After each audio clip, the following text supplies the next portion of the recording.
Ibu bapak, saudari-saudara, sobat Komsos yang terkasih dalam Kristus.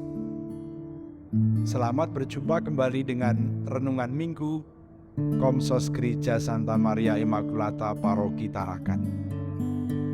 Kita hari ini memasuki Minggu Prapaskah yang pertama. Pada Minggu Prapaskah yang pertama ini, bacaan Injil yang akan kita renungkan diambil dari Injil Matius bab 4 ayat 1 sampai dengan 11. Kutipan ini menceritakan pengalaman Yesus sesudah 40 hari berpuasa. Dia kemudian didatangi oleh iblis dan digoda oleh iblis. Yang perlu dicatat adalah bahwa sebelum Yesus berpuasa 40 hari, dia menerima pembaptisan dari Yohanes. Pada saat itu, Roh Kudus, Roh Allah turun ke atasnya. Dan kemudian Roh Allah ini membimbing Yesus ke padang gurun, berpuasa selama 40 hari. Tentu Yesus sungguh-sungguh menggunakan masa 40 hari itu untuk berkumpul dengan hatinya dan tugas perutusan yang akan dia laksanakan. Pada hari Minggu ini, bacaan pertama diambil dari kitab Kejadian, mengisahkan ketika manusia dibentuk oleh Allah. Manusia dibuat oleh Allah dari debu tanah. Setelah dibentuk, kemudian dihembusi oleh nafas Allah, sehingga manusia itu hidup. Kisah ini merupakan renungan yang sangat mendalam dari penulis kitab Kejadian. Mengapa? Karena penulis kitab Kejadian mau menunjukkan kepada kita semua bahwa tanpa Allah kita sebetulnya hanya seonggok tanah, seonggok debu, tidak ada gunanya. Kita bisa hidup karena nafas Allah yang dihembuskan kepada kita. Nafas Allah adalah Roh Allah. Nafas Allah adalah Roh Kudus Allah sendiri. Maka tanpa Roh Kudus Allah, kita tidak akan mampu hidup. Inilah yang persis dipertentangkan antara kisah manusia pertama, Adam dan Hawa, dengan Yesus yang berpuasa 40 hari. Adam dan Hawa jatuh ke dalam dosa karena ingin memisahkan dirinya dari Allah, ingin menjadi seperti Allah, tahu apa yang baik dan yang tidak baik. Manusia pertama setelah jatuh ke dalam dosa, akhirnya mereka menyadari bahwa diri mereka telanjang. Mereka transparan. Tidak ada yang bisa disembunyikan lagi. Semuanya kelihatan, termasuk kedosaan mereka itu.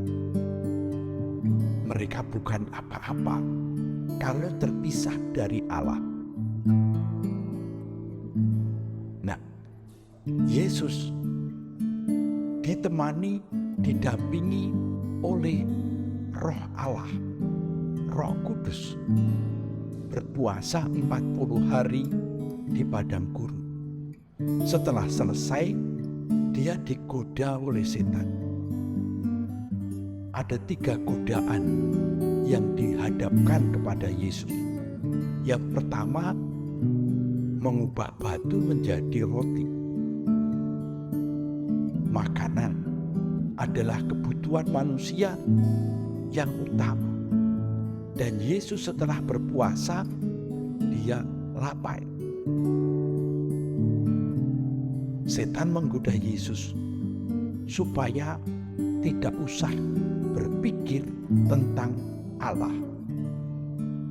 Dengan kekuasaan Yesus sendiri,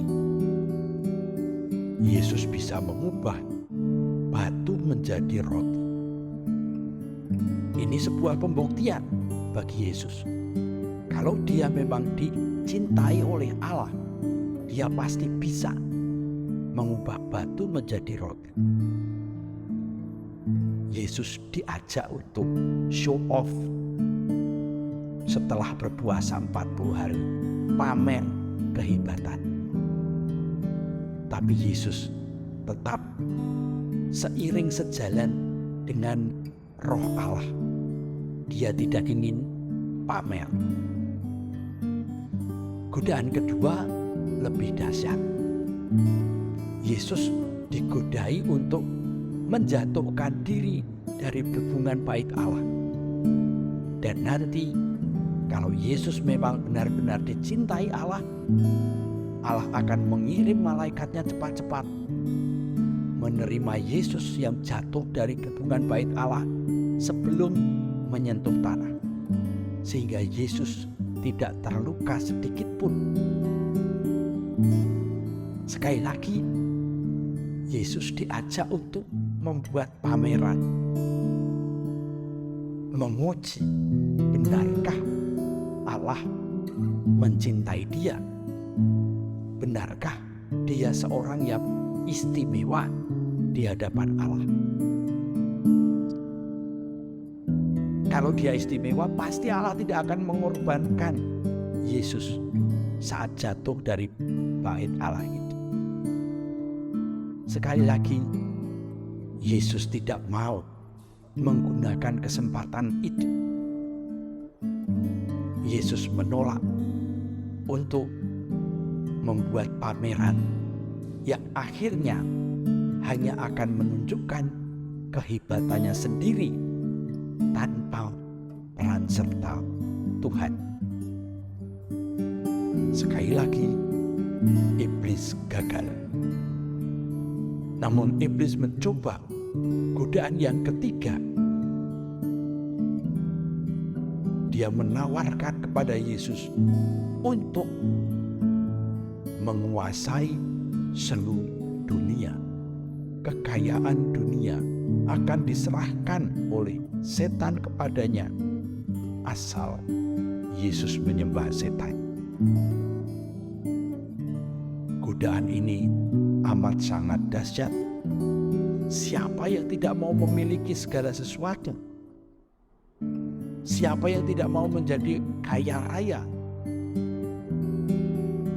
Siapa yang tidak mau segala urusan bisa dibereskan dengan kekayaannya?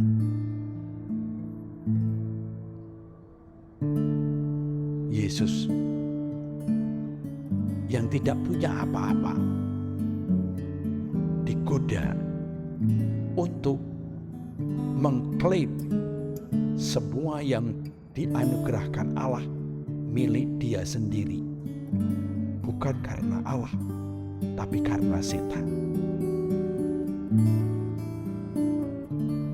Sekali lagi, Yesus dengan tegas menolak tawaran setan. Dalam hal ini, Yesus senafas dengan Allah. Yesus membiarkan nafas Allah menuntun dia, membimbing dia, memberi kehidupan kepadanya. Yesus tidak membiarkan setan menguasai hidupnya, atau Yesus tidak membiarkan dirinya sendiri dimanfaatkan oleh setan. Yesus senafas dengan Allah. Dan inilah yang diharapkan kita perjuangkan selama masa Prapaskah ini, supaya kita nanti mengalami hidup yang baru bersama Yesus yang bangkit. Selama masa Prapaskah ini, kita diajak untuk merenung-renung seperti Yesus di padang gurun. Bagaimana nafasku senafas dengan nafas Allah? Apakah irama nafasku sejalan dengan irama nafas Allah? Allah yang memberikan nafas kepada kita, namun kita seringkali ingin mencari hidup sendiri atau berkuasa atas hidup kita sendiri. Tidak jarang ketika orang mengambil alih kehidupannya dari Allah, dia kemudian menjadi berantakan. Tidak ada pedoman, tidak ada pegangan. Roh Allah tidak ada padanya, maka dia akan mati. Mati secara rohani maupun mati secara jasmani. Semoga masa Prapaskah yang disediakan bagi kita ini kita manfaatkan untuk mengatur nafas hidup kita supaya selalu selaras dengan nafas Allah. Selamat menjalankan masa Prapaskah. Tuhan memberkati.